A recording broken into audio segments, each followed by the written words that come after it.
becomes important is because if everybody who hits your website bounces off of your website and doesn't actually experience the product, or let's say they only fill out a registration form, but they don't use the product, or they fill out a registration form and they use the product in the wrong way, your ability to then go out and grow channels, those people are all wasted. Those people, you're not delivering any value to them. So when you can get them in and actually using the product in the right way, experiencing the benefit, then it becomes much easier to build channels to acquire users in a profitable way. So opening profitable marketing channels is a big part of it.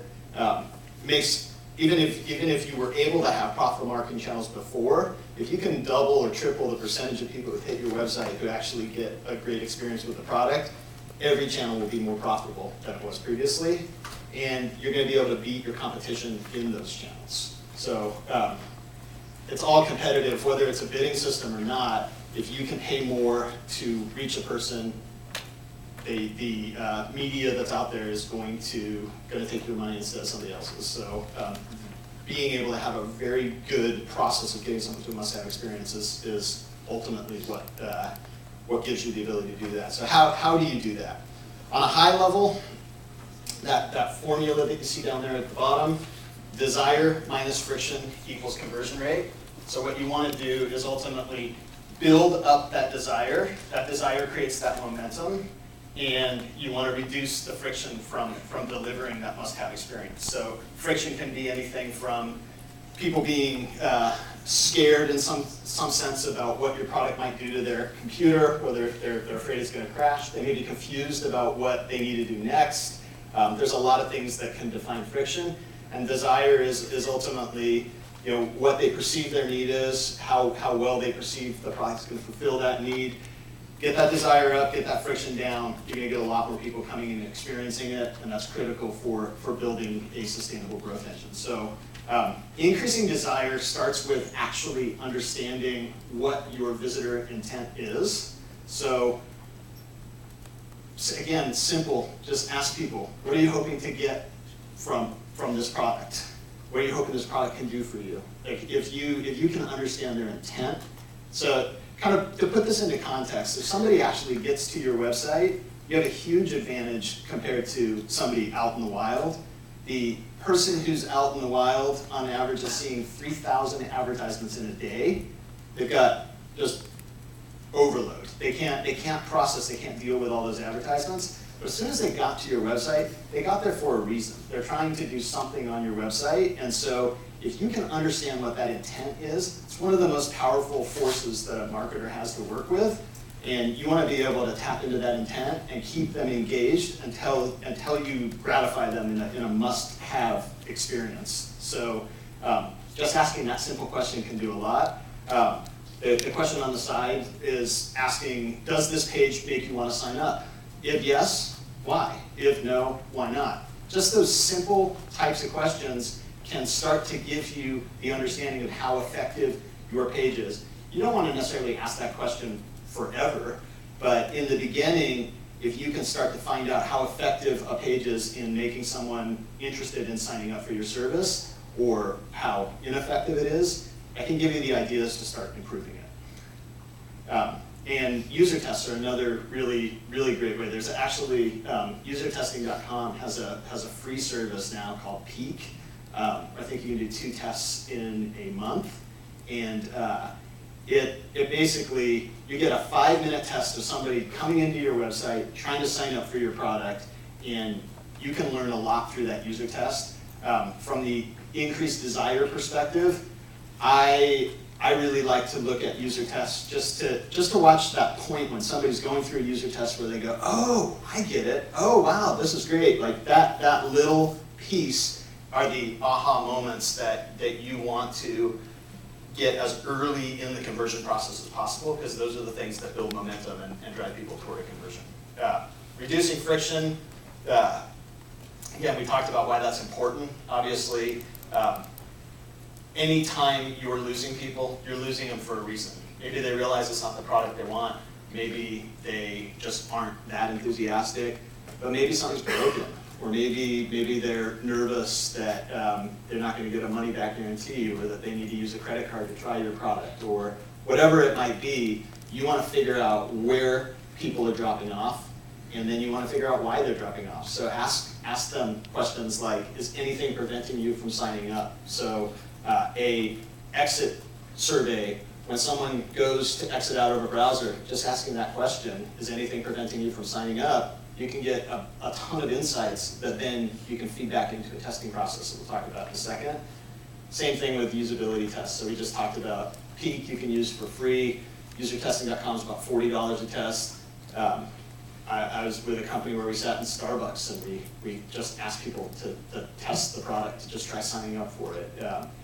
You can just learn a lot in the parts that are confusing. Just ask them to talk out loud as they're trying to sign up for your product, and you'll figure out a lot more insights on why they're dropping off. And so once you have all this information about intent and desire, and all this information about friction that might be preventing people from signing up, then you want to start testing variations of pages. So A/B testing is essentially just A page versus B page. And you're looking at the percentage of people who start the process who ultimately reach that must-have experience. And if the A page is more effective, go with the A page. But basically, you want to make sure, generally how you get a good A page is, or a B page, a winning page, is you have a strong hook that's tightly related to their initial intent and makes them think, okay, this is what I'm looking for. So the more you understand intent, the more likely you're going to be able to come up with that hook.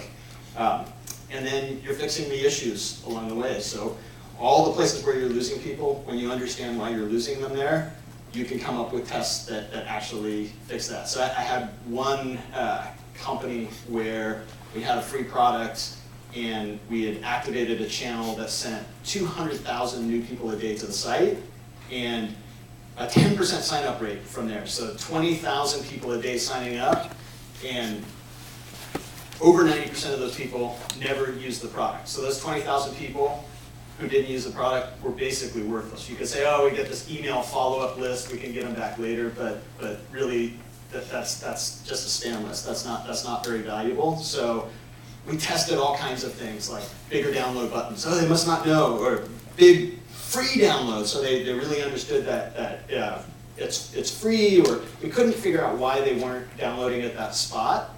And none of the tests really moved the needle.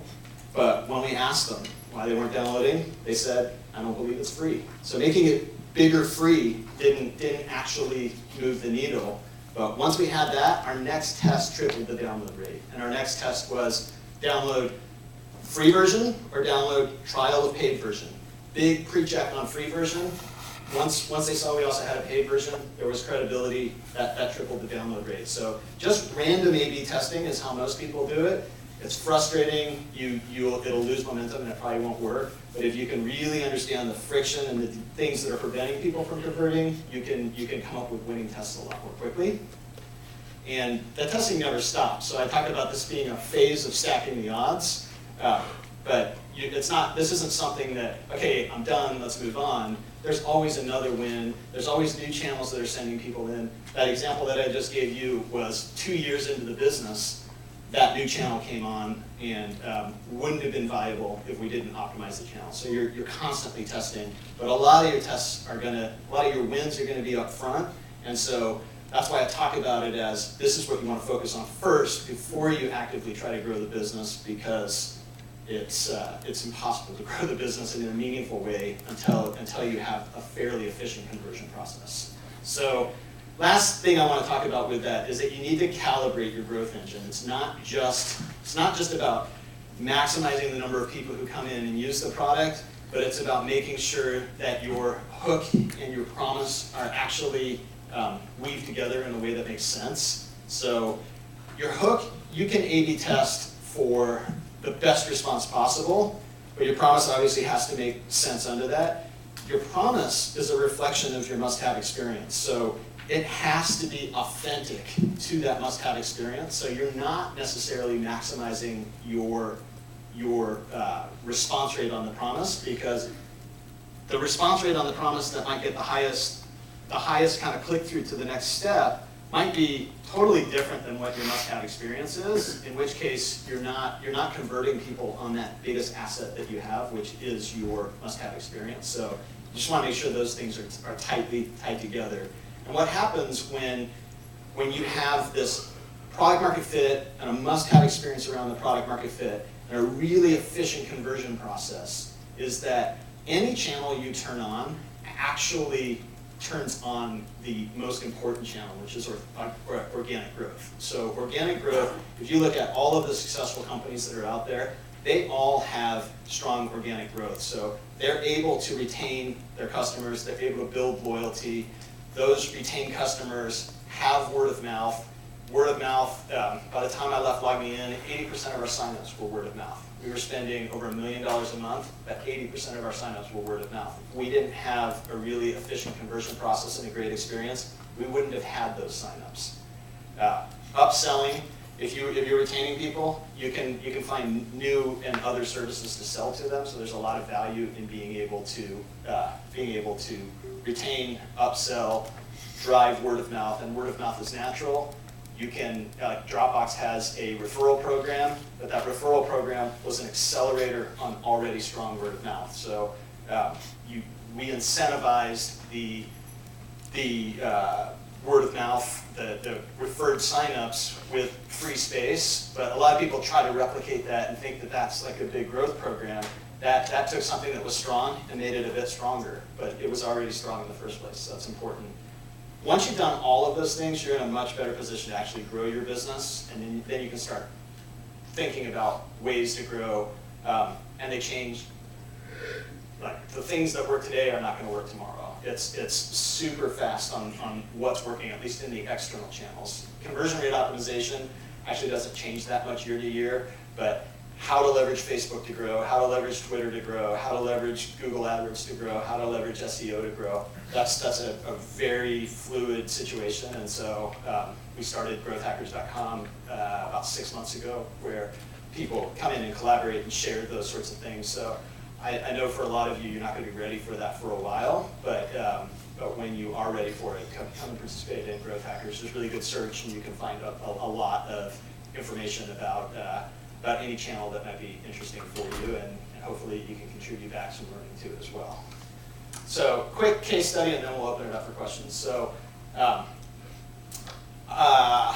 so one of the companies that I was with for a longer period of time, we came out with a product and had a really hard time growing the business. We were able to spend about $10,000 a month with a positive return on investment, but we hit a wall on growing that, and we were a venture-funded company that growth rate was not a growth rate for a venture-funded company. It might be okay for a bootstrap company, but we needed to grow a lot more quickly to return a good investment to our investors and to build an interesting business. So what we looked at was a really inefficient process from a visit to actually having that must-have experience with the product. Fortunately, we had a must-have experience. The few people who got there loved it, but most people didn't get there. So we spent 4 months just obsessing on conversion rate optimization, doing all the things that I talked about in this presentation, and we were able to get 1,000% increase in the percentage of people who visited the site, who ultimately purchased the product. And what that did to channels where $1 invested was 80 cents back, okay, we can't spend that money. But afterwards, $1 invested is $8 back. Like that, we could spend that all day long. And so channels that didn't work suddenly became viable. Channels that kind of worked really well. And we scaled our budget to much higher, to over $1 million on the exact same channels previously tested. And the company grew really quickly from there and is today worth over $1 billion. And I think if we hadn't done this stacking the odds process, the company would not have reached this level. So some of the key takeaways, last slide, and then we'll open up for questions. The marketer's role is to reach potential. If you don't have product market fit, the marketer is not going to be very helpful for you. You don't have potential. So get product market fit first. Understand your must-have experience. That's your key asset. That's the part of product market fit that matters the most. That's the part of your business that you need to spend a lot of time really harnessing to grow your business and increase the desire for that must-have experience, reduce friction to reaching that must-have experience, and you'll find that the machine will grow. Organic will over time start to take over. Biggest companies, organic is the dominant channel. Organic word of mouth is the dominant channel for all companies. But people have to find out about it somewhere. So you do need to get the word out. Whole nother presentation on how you get the word out. I just wanted to focus on this middle part, but I'll be around for a big chunk of today, so come and ask questions if you want to talk more about actually the growth driving process. So that's it. So do we have any questions? Yeah. So have you ever had a client or an employer that didn't just like drank their own Kool-Aid and it was very difficult for you to get them to see these things? Well, so she's asking if I believe, I'm going to try to interpret there. So if somebody believed their product was so great already that you're being able to verify product market fit and really optimizing conversions, like if they don't kind of buy into this process, what do you do? Yes. So that's the beauty of surveys. Surveys don't lie. So I have the on survey.io. It's a survey that I published about 4 years ago with Kissmetrics. It's free. It's got 10 questions that will give you that lay of the land that ultimately, the reason I came up with that survey and the reason that I put it into people's hands is because entrepreneurs hate when you tell them that nobody likes your product. They hate that. And for me to say, I don't do consulting anymore, but when I was doing these advising and consulting and interim roles, somebody asked me to work with a product, and I said, I just don't believe in it. Like that people did not like that. So it was much better to say, hey, I'd love to work with you. Let's see if you're ready for me yet. Let's run this survey. Oh, look, only 9% of your users say they'd be very disappointed without the product. I can't take your money right now. You'd be wasting your money on me. Focus on iterating on the product. So I kind of just put it in their best interest. So that's where, if you don't have that 40%, then I would ultimately say, if you're the marketer in that situation, you should really say, are you doing the company a disservice and staying? If you are an entrepreneur, I think a marketer can still help in that situation, but it needs to be very customer development focused. It needs to be just get people in the door, find the target users, present the product to them, get their feedback, try to figure out their needs, iterate the product. It's a much more sort of product type role, product and customer role, than it is a growth role until you have product market fit. And then conversion rate optimization was a little harder to sell too, but ultimately showing a picture of here's all the places where we're losing people, and just think about how much more efficiently we would grow without this leaky funnel. And here's 4 user testing videos of people who are struggling at that specific spot. The data didn't get people very motivated, but when they saw a video of somebody who was struggling at that spot, it's amazing. From CEO to developers, everybody wanted to fix that problem. So yeah, I mean, I think with a lot of this stuff, you have to sell it internally. It's actually easier as a consultant, but I had it easier as a consultant than I do as a CEO. Like I even trying to convince the product team that they should invest in conversion rate optimization is often a discussion, a heated discussion around it, because there's limited resources, there's a product roadmap, there's all kinds of things you want to do, and trade-offs and stuff. Question back there? There's a microphone. One second. Are there any young startups now that you think are doing a good job driving organic growth? I think lots of them are. I don't know about young startups. So some people get really lucky and they have product market fit right out of the gate. They solve a problem that really matters, and those are high growth opportunities pretty quickly. So and then there's some companies that take 3 years to get product market fit, and if they raise enough money and they're conservative with how they use it, they can then turn the corner. I know a company that just filed for an IPO and they've been around for 18 years. So like I think the important thing is focusing on what matters when it matters. Early stage companies, it's hard to know who's doing what. Like there's so many out there that are not on my radar screen in particular that I could call out. Question there? Yeah. So were you with LogMeIn when they went paid? No, they just went, yeah, it's interesting. They went paid about 2 months ago. I left LogMeIn in 2007 when they filed for the IPO. So now I got one more question. In your personal opinion, was that a good idea? And how do you think they were able to weigh a severe loss of market for potential in earnings? That's taking your free product and Yeah. paid suddenly.